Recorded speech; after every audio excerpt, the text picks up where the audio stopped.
Okay, today we're going to be making chicken and dumplings. And I've already boiled my boneless, skinless chicken breasts, 3 of those, with about 4 boneless, skinless chicken thighs. I put them in my crock pot with some water on, with salt and pepper. I let them cook for however long to for them to get tender, you know, that you could shred them apart. I put mine probably on about 3 hours, and I'm sure they wouldn't take that long normally if you boil them on the stove. Once that's done, you shred your meat, put it in a big pot. I'm making a double batch today, so you put them in a big pot, and once you get that, I added probably 2 quarts of water already to this pot of chicken broth because I didn't have enough, and I'm making a lot, and it's going to take a lot of broth. So right now, I've got my shredded chicken with my water, my broth, and some butter. And you have to bring it to a full rolling boil. I mean, it has to really be hot before you put these cold dumplings in it. I'm going to be using 2 different kinds of dumplings just because they didn't have the kind I normally get. I usually get the Annie's. I really like these, but I've used these before and they're just as good. So I'm kind of mixing them.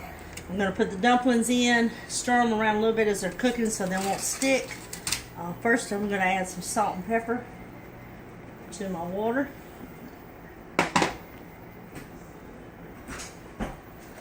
Now I'm going to break my dumplings apart, and even if the dumplings were to break in half like that, that's not a problem at all.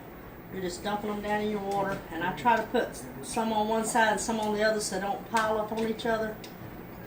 If you look in the pot, you'll see kind of what I'm doing, staggering them. You just tear these apart. Whoop. I take them right out of the freezer and use them, and I put like one on one side, one on another side. So it keeps boiling. You don't want it to stop boiling on you if you can help it. I mean, they're frozen, so they're going to bring the temperature of your water down.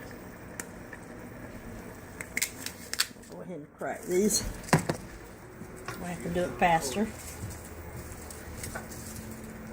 Once I've got quite a few of these in here, I'll take me a spoon and just kind of stir them over one time. You don't want to stir it a lot. All I'm doing is just making sure all of them have had some water on them. I won't put the rest of them in here. And this is the longest process of it. This is the longest part of it, just putting the dumplings in. The rest of it's pretty quick. You have to keep that water boiling, like I say, because if you don't, these dumplings are going to stick to each other. And you're going to have a mess. Just keep pulling them apart. Put them in all over different spots. I got a couple here that are being hard to get along with, so somebody's going to get a thick dumpling. That's alright. It won't kill them. There's some more.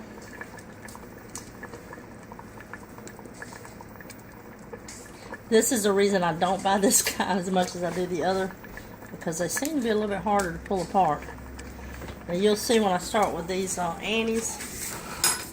Annie has hers actually individually wrapped by layers. You just take the paper off, and the dumplings are, you pop them out and that's it. I mean, how simple is that? So that's the main reason I go with Annie's, and they got a good taste to them.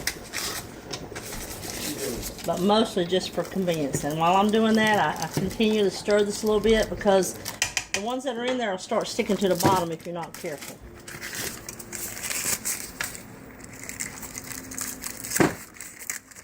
Normally I wouldn't go this fast because you want to make sure your temperature stays high.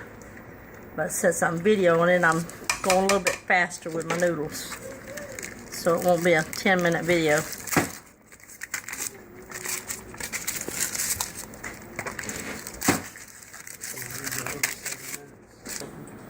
Okay, now by the magic of television, we've already, I always wanted to say that.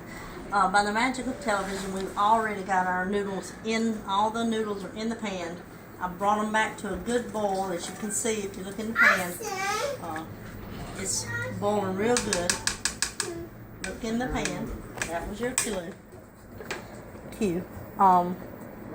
It's not got quite as much water as I'd like it to have, so I'm going to add a little bit more water once I put my soup in. Because if you don't, when it cools down a little bit, you'll have a thick paste. But for right now, what I'm going to do is I have 2 cans of cream of chicken soup. I'm going to put both cans in it.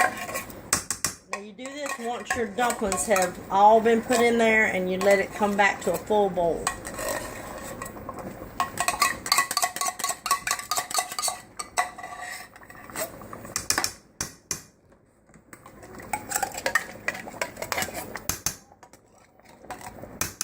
And you can salt and pepper to taste once you get them done. If it doesn't have quite enough salt or pepper, you can add some more.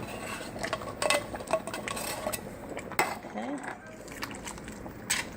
And stir them real easy. You'll make a mush if you stir it too much. I'm not scraping the bottom. I'm just trying to get the soup to go all through the broth. Now at this point, I'm going to bring the heat down probably to about 5. Stir them one good time. You see how it's kind of thick. So I'm going to add another quart of water to this.